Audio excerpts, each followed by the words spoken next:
era ve te halo halo me no taman dana de tila de uzin lo lo khe bi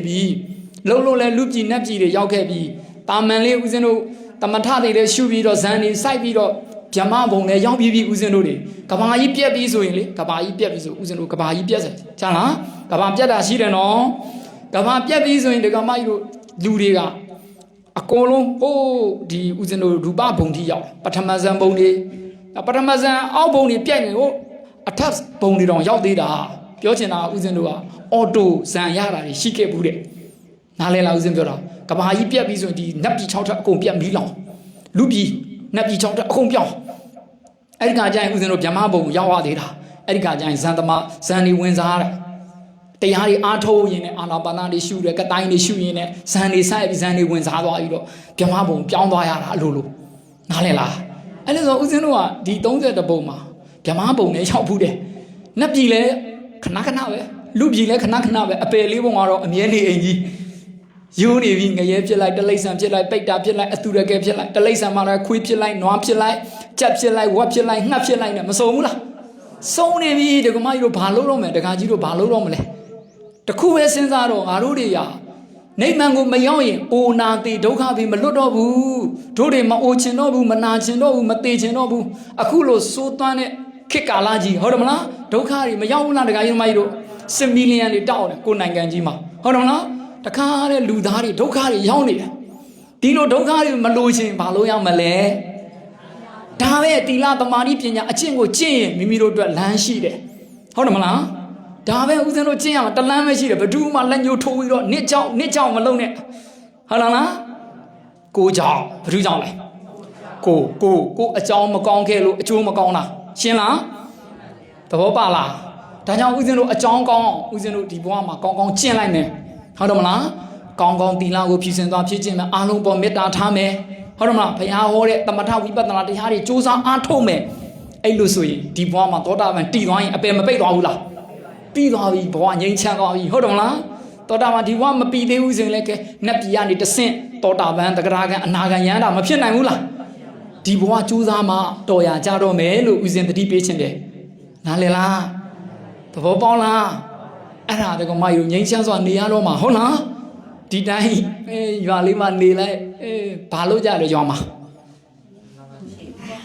ဘာလို့လဲစဘာဆိုင်လား လောဘချစ်တာဒီမှာလည်းလောဘရှိဦးစင်မကြိုက်ဘူးလောဘတွေခုတ်လိုက်လို့ပြီးဒီတိုင်းပဲကို့အဖိုးအဖွားတွေလည်းအဲ့လိုလဲလှုပ်လိုက်ဟုတ်လားဒီလိုပဲရွာမှာကုသိုလ်လေးနည်းနည်းလှုပ်လိုက်ဒီလိုလေးနေလိုက်နဲ့ခေါင်းဖြူသွားတယ်ဟုတ်လားအိုလဲနောက်ဆုံးနာတယ်နောက်ဆုံးသေကုန်ပါဒါပဲအိုကြနာကြသေကြဒီတိုင်းပဲကို့အဖိုးအဖွားတွေဒီတိုင်းကိုလည်းအခုတဖြည်းဖြည်းအိုလာပြီတခါကြီး ကောင်းဖြူပါကြီးဥပါဝါဟုတ်တယ်မလားဒါဦးဇင်းတို့ရဲ့ဓမ္မတာပဲနော်ဒါကိုဦးဇင်းတို့ဒေါသဖြစ်နေဖို့လည်းမလိုမကျင်တတ်ဖြစ်ဖို့လည်းမလိုလက်ခံနိုင်ရဒီခန္ဓာရဲ့သဘောကအိုတဲ့သဘောနာတဲ့သဘောသိတဲ့သဘောရှိဒီအာတုဝခန္ဓာအင်းကြီးဘာမှသုံးလို့မရအောင်ဒီခန္ဓာတွေကအနှစ်ရှာရင်ဦးဇင်းတို့ကတီလာတမာတိပညာတွေရအောင်ထုတ်ယူရမယ်ခန္ဓာတွေကအနှစ်ရှာရမယ်ဟုတ်လားခန္ဓာတွေကဘာတွေရှာရမလဲတီလာတမာတိပညာအနှစ်တွေနိဗ္ဗာန်ရောက်ကြောင်းအနှစ်တွေရှာရ ပစ္စည်းဥစ္စာတွေကအနှစ်ရှာရင်ဒါနကိုထုတ်လာအခုတကမကြီးတို့ကျောင်းမှာတန်ဃာတော်တွေဆွမ်းလက်ကတာအဲ့ဒါပစ္စည်းဥစ္စာတွေကနေအနှစ်ထုတ်လိုက်တာဒါနဆိုတဲ့ပါရမီယတနာရသွားတာနားလည်လား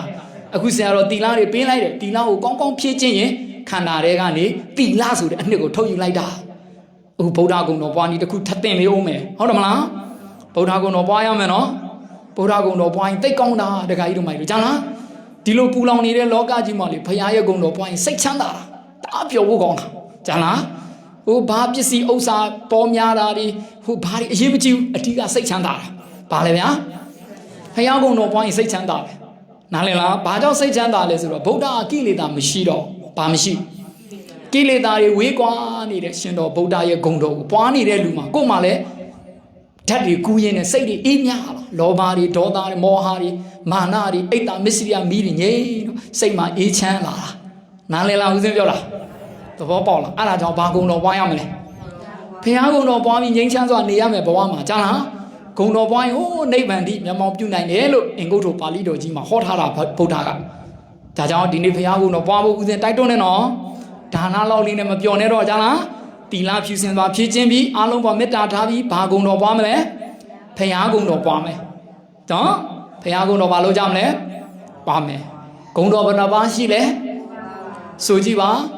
ဣတိပိသောဘဂဝါအရဟံသမ္မာသမ္ဗုဒ္ဓောဝိဇာစရဏဓမ္ပနောသူကတောလောကဝိတုအနုတ္တရောပုရိသဓမ္မတာရတိပဋ္ဌာဒေဝမနုဿာနံဗုဒ္ဓဘဂဝါအဲ့ဒါဂုံတော်ကိုးပါလုံးနေ့စဉ်ရွတ်ပြီးတော့ပွားနေလဲရတယ်နော်တခါကြီးစိတ်ချမ်းသာတယ်ဘုရားဂုံတော်ပွားရင်နော်တိတ်ကောင်းလားဘီအန်တွေလည်းကင်းတယ်ဒါကင်းလားဒါကတော့ဒီအကျိုးတွေကိုဦးဇင်းတို့ကမလိုချင်တော့လဲရလာမှာဘုရားဂုံတော်ပွားရင်နော်နတ်တွေချစ်တယ်နတ်တွေစောက်ရှောက်တယ်လက်လာပါးတွေပေါ်လဲပြီးရင်ဘီအန်တွေကင်းတယ်ဒါတွေကသူ့အလိုလိုရောက်လာတာအဲ့ဒါတွေကတောင်းတစရာမလိုအဓိကဘုရားဂုံတော်ပွားလိုက်ရင်ချက်ချင်းလက်ငင်းကဘာလဲဆိုတော့စိတ်ချမ်းသာဟာချင်းလဲကိလေသာဝေးတော်မူတဲ့မြတ်စွာဘုရားရဲ့ဂုဏ်အာရဟံတစ်လုံးပဲပွားကြည့်လိုက်ဆိုအာရဟံကိလေသာကင်းစင်တော်မူသောမြတ်စွာဘုရားအာရဟံကိလေသာကင်းစင်တော်မူသောမြတ်စွာဘုရားအာရဟံကိလေသာကင်းစင်တော်မူသောမြတ်စွာဘုရား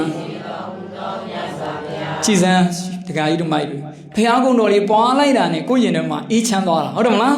လောဘတွေဖြစ်နေတယ်ဘုဆိုမကျင်납ဘူးဘဒုကိုမကျင်납ဘူးဖြစ်နေချက်ချင်းပွားလိုက်ချက်ချင်းအေးချမ်းသွားတာဗုဒ္ဓရဲ့ကုံတော်ချက်ချင်းကိုတန်ဒိဋ္ဌိကိုမျက်မှောက်ကိုအကျိုးပေးတာဟုတ်ပြီလားနော်တေချာပွားကြည့်တော့ကြားနာတယ်မိုက်လို့အဲ့မှာတခါကြီးလေရင်မူးပေါ့လေလက်ထောက်လေရင်မူးတယောက်ရှိတယ်သူ့နာမည်ဥကျော်မြင့်လို့ခေါ်ဘယ်သူလဲသူကအသက်20အရွယ်ကစပြီးတော့မိဘတွေဆရာသမားတွေသင်ပေးတဲ့ဖခင်ကုံတော်သူပွားလာတာကြားလားဒါကြောင့်သူ့ဘဝမှာအယံစိတ်ချမ်းသာရတယ်အလောက်ကင်တွေလည်းအစဉ်ပြေတယ်ယာဓုတွေလည်းသူတက်လာတာဘာကုံတော်ပွားတယ်ဖခင်ကုံတော်ပွားတာနော်ဖခင်ကုံတော်ပွားပတိစိတ်တယ်သူကဂုံတော်နဲ့ပတိစိတ်တယ်ဟုတ်ပြီလားဒါကြောင့်တို့မိုက်တို့ပတိလည်းစိတ်လို့ရပါတယ်နော်ဒါတချို့ကထေရဝါဒမှာပတိမရှိဘူးဆိုလိုက်អော်နေလိုက်အော်ကြိုက်တယ်လို့အော်အဓိကကုသိုလ်ဖြစ်ပြီးစိတ်ချမ်းသာဖို့အရေးကြီးတယ်နားလည်လားပတိကတော့ဟုတ်တယ်ထေရဝါဒမှာပတိတော့မရှိဘူးစာပေမှာမပါဘူးဒါပေမဲ့ပတိရဲ့သဘောကဗုဒ္ဓရဲ့တရားတော်တွေကဒီအကျင့်ကိုကျင့်လိုက်လို့လောဘဒေါသမောဟကင်းဝေးတယ်ဆိုရင်အဲ့ဒီအကျင့်ကအမှန်ပဲဒါကြောင့်ပတိစိတ်လို့စိတ်အေးချမ်းတယ်လောဘဒေါသကင်းဝေးအဲ့ဒါအမှန်ပဲပတိစာပေမှာမရှိဘူးဆိုပြီးတော့တယူမတန်ရဘူးတခါကြီးတို့မှာကြားလားဒါထေရဝါဒမဟုတ်ဘူးအဲ့လိုမကဲ့ရဲ့အောင်မဆုတ်ချရအောင်ကြားလားပတိကိုအဓိကမဟုတ်အဓိကဂုံတော်ပွားရင်းနဲ့ပတိကရေတွက်တဲ့သဘောမှတ်သားတာဟုတ်ပြီလားစိတ်ငြိမ်အောင်ကင်လိုက်တာတမာရီမရှိတဲ့လူတွေအတွက်ပတိလေးကိုကင်ပြီးတော့စိတ်တာဒါကိုအပြစ်မတင်ရအောင်ဒါပေမဲ့လူအထင်ကြီးအောင်ပတိလေပင်မှာဆွဲပြီးတော့ဘာမှဗဇက်ကဟိုပောက်ကရလိုက်ပြောဖျားကုန်တော့မပေါ့အဲ့ဒါမျိုးကြတော့ကဲ့ရဲ့တဲ့ရှုတ်ချတဲ့ဘာပြောလို့မကောင်းဘူးကိုကဲ့ရဲ့ရဟုတ်တယ်မလားပတိလေမှာဆိုရင်သူများအတင်လိုက်ပြောနေတော့အဆင်မပြေဘူးဟုတ်တယ်မလားအဓိကကတော့ဂုံတော်ပွားဖို့ပါနော်ပတိပါလဲရတယ်မပါလဲရပါတယ်ဟုတ်ပြီနော်အဲ့လိုဘုရားကုံတော်ပွားရအောင်တေးချပွားနော်ပွားလိုက်ရင်ကိုယ့်ရင်ထဲမှာအေးချမ်းဒီတခါကြီးဥကျော်မြင့်ဆိုရင်သူ့ရဲ့အစဉ်ပြေတယ်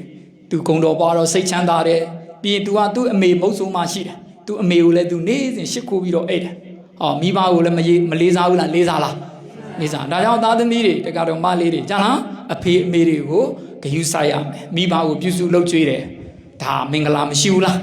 ရှိတယ်မိဘကိုရှစ်ခိုးပြီးအိတ်ရတယ်သားသမီးတွေဆိုဟုတ်ပြီလားအဲ့ဒါကျေးဇူးမိဘဆိုတာကျေးဇူးရှင်တယ်ဒါကြောင့်ယနေ့ခေတ်သားသမီးတွေမိဘကျေးဇူးမမေ့ရဘူးဟုတ်လားအဖေအမေရဲ့ဂုဏ်ကျေးဇူးကိုနားလေသဘောပေါက်ပြီးမိခင်ဖခင်တေးချကိုရှစ်ခိုးဥချပြီးအိတ်ရတယ်ဥကြော်မြတ်အဲ့သူ့အမေကိုသူရှစ်ခိုးပြီးအိတ်ဘုရားဂုဏ်တော်လဲပွားတယ်ဒါကြောင့် तू ကအစဉ်ပြေတယ်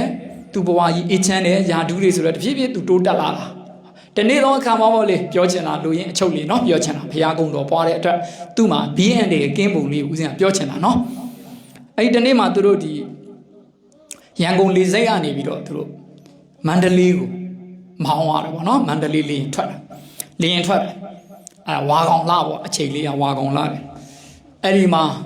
လေရင်မှုပေါ့သူကတော့လေရင်မမောင်းရပါဘူးလက်ထောက်ဆိုတော့လေမမောင်းမဲနဲ့သူကကြံတဲ့အလုပ်တွေဝိုင်းလုပ်ပေးတယ်အလေရင်တက်သွားတာလေရင်မောင်းသွားမန္တလေးဘက်ကိုမောင်းသွား မောင်လေးရ2နာရီလောက်ကြာတယ်ကောင်းကင်ပေါ်မှာမောင်းရင်းနဲ့ရာသီဥတုသိမ့်မကောင်းအဆက်အသွယ်တွေမှာပြတ်နေတာအဲ့မှာဟိုကအဆက်အသွယ်ပေးတယ်လေရင်ဆင်းလို့ရတော့မယ်ပေါ့အချိန်က2နာရီလောက်ရှိနေပြီဆိုပြီးတော့ပြောလေရင်ကဟိုရှမ်းပြည်ပဲရောက်နေတာမန္တလေးကြော်သွားတာနော်မှောင်မဲတော့ကောင်းကင်ကြီးကလေထုတွေဘာမှမမြင်ရတော့တိမ်တိုက်တယ်အဲ့မှာဟိုကဆင်းဖို့ဆိုတော့လေရင်လမ်းကြောင်းကပြောင်းနေတာမတိလိုက်ဘူးလေရင်မှုကအဲ့ဒါမန္တလေးလေစိတ်ကိုဆင်းဖို့ဆိုတော့ဟိုပီမြင့်ပေ9000ကျော်အောင်ဆင်းလာတာနောက်ဆုံးအဲ့ဒီမှာ9000ကျော်လောက်မှာပင်းတရတောင်ကြီးကိုတော့ဝင်တိုက်တာရှမ်းပြည်မှာပင်းတရတောင်ရလားတော်ကြီးတိုက်တာလေရင်ကတခါတည်းလေထွက်ပြီးတော့တကားကြီးအကုန်ပြုတ်ထွက်လာတကားပေါင်းကထိုင်နေလေရင်မှုအဲ့ဟိုနာတွေကဥကြော်မြေလွင့်ထွက်သွားတာအဲ့ပင်းတရတောင်လေးကြီးတောင်ပိုင်းလေးမှာတော့ကြတာသူတို့အဲ့မှာလူတွေတချို့12ယောက်လောက်ပြုတ်ကြတာအဲ့ဟိုကြံတဲ့ဟိုဒီလေရင်ဥကောင်းပိုင်းမှာလေရင်မှုတွေလက်ထောက်အဲ့ဒီမှာလေရင်မှုတွေဝန်တန်းနေကြံတဲ့ခရီးတွေအကုန်လုံးမီးလောင်အကုန်လုံးအလောင်းတွေပြောက်သွား yes အဲ့ဒီဥကြော်မြေမြေကြီးအောက်ရောက်သွားတာသူကန်ကောင်းတာလေရင်စီတွေတဲ့သူ့ပေါ်မကြလာဘူးဘာမှမဖြစ်ဘူး तू ကထတော့ तू ကြည့်လိုက်တာလေရင်ရောက်ဟိုမှာအကုန်လုံးလေရင်မှုတွေမီးလောင်ပြီးအကုန်တေကုန်ပြီ तू မတေဘူး तू ကပါလေရင်တက်တွေကလည်းဂုံတော်ပွားနေတာဘာပွားနေတာအဲ့မှာခရီးသည်တွေလည်း10ယောက်လောက်တော့လွတ်တယ်အဲ့မှာပြုတ်ကြသွားလူတွေမသိဘူးဒါပေမဲ့ကြိုးကမ်းပြီးတော့အကုန်လုံးဂိလာနာတွေအကုန်ဖြစ်ကုန်သူတယောက်ပဲဘာမှမဖြစ်တာမထူးဆန်းဘူးလားအဲ့ဒါဖရာကုံတော်ပွားတာဘာကုံတော်ပွားလို့လဲဗုဒ္ဓရဲ့ကုံတော်တွေပွားတာတိတ်ပြီးတော့အားရစရာကောင်းဒီအကျိုးတွေကိုမျောစရာလည်းမလိုပါဘူးเนาะပြောချင်တာတော့ကုံတော်အခုပွားအခုစိတ်မချမ်းသာဘူးလားစိတ်ချမ်းသာလားပွားကြည့်လိုက်အာရဟံကိလေသာကင်းစင်တော်မူသောမြတ်စွာဘုရားအာရဟံကိလေသာကင်းစင်တော်မူသောမြတ်စွာဘုရားကဲပူဇော်ကြည့်ပါဦးအာရဟံကိလေသာကင်းစင်တော်မူသောမြတ်စွာဘုရားအာရဟံကိလေသာကင်းစင်တော်မူသောမြတ်စွာဘုရားအေးချပွားတော်တက္ကမကြီးတို့တိတ်ကောင်းတယ်ဗုဒ္ဓရဲ့ဂုဏ်တော်နဲ့နေကြည့်ဘဝမှာစိတ်အေးချမ်းသွားလိမ့်မယ်ချက်ချင်းကိုကဒေါသဖြစ်ရင်လည်းအာရဟံဂုဏ်တော်တေးချပွားလိုက်လောဘတွေတအားဖြစ်လာပြီးမလို့လောဘတွေတအားကြီးလာပြီးဆိုပွားလိုက်ပါနော်မာနတွေထောင်လာပြီးပွားလိုက်ပါအိတ်သားမစ္စရိယတွေဖြစ်လာပြီးဖယားဂုဏ်တော်တေးတေးချာချာကိုပွားလိုက်ပါချက်ချင်းကိုအေးချမ်းသွားမယ်တခါကြီးတို့မကြီးတို့ဟုတ်ပြီလားတိတ်ကောင်းတယ်ဗုဒ္ဓရဲ့ဂုဏ်တော်ချက်ချင်းကိုအကျိုးပေးတာအဓိကလူတွေဆင်းရဲနေတာပစ္စည်းဥစ္စာမရှိလို့လည်းမဟုတ်ဘူးတခါကြီးတို့မကြီးတို့ကြာလားယာရုအာနာတွေမရှိလို့လည်းမဟုတ်ပါဘူးကိလေသာတွေကြောင့်ဘာကြောင့်လဲကိလေသာတွေနှိပ်စက်နေလို့မိမိတို့တွေဆင်းရဲနေတယ်ဆိုတာသဘောပေါက်လိုက်ပါသူများကြောင့်မဟုတ်ပါဘူးကိုကြောင့်ဘာလဲကိုမွေးခဲ့တဲ့ကိလေသာမီးတွေကိုနှလုံးသားမှာလောင်ကျွမ်းနေလို့ကိုဆင်းရဲနေတာပါဟုတ်ပြီလားဒါကြောင့်မိမိတို့ချမ်းသာတဲ့ဘဝပိုင်ရှင်ဖြစ်ခြင်းတီလာဖြူစင်သွားဖြစ်ခြင်းပါအားလုံးပေါ်မေတ္တာထားပါဖယားကုံတော်ကိုတေးသေးချာချာကိုပွားကြည့်ပါဘယ်သူမှကိုယ်ဒုက္ခပေးလို့မရဘူးသူတို့ဘာတွေကိုကြိုက်တဲ့လောက်ကဲ့ရဲ့လို့ရတယ်ရှုတ်ချအပြစ်တင်ကိုမကောင်းကြောင်းကြိုက်တဲ့လောက်ပြောကိုရင်ထဲမှာကိလေသာတွေငြိမ့်နေပြီကိလေသာတွေဝေးနေပြီဆိုရင်စိတ်ဆင်းရဲမှုမဖြစ်တော့ဒေါသတွေမဖြစ်တော့ဟုတ်ရလားတိချကုံတော်ပွားလိုက်ပါဒါကြောင့်အပြင်ကကိုယ်ကိုမုန်းတီးနေတဲ့ပုံကိုယ်တွေဟာကိုကိုနော်အမျိုးမျိုးကိုယ်ကုံသိက္ခာကြအောင်ပြောကြမယ်ဆိုကြမယ်ကဲ့ရဲ့ကြမယ်ရှုတ်ချကြမယ်ဝါဒတွေဖြန့်ကြမယ်ကိုယ်ရင်ထဲမှာကိလေသာတွေဝေးနေဘာမှမဖြစ်တော့အေးချမ်းနေရောဟုတ်တယ်မလား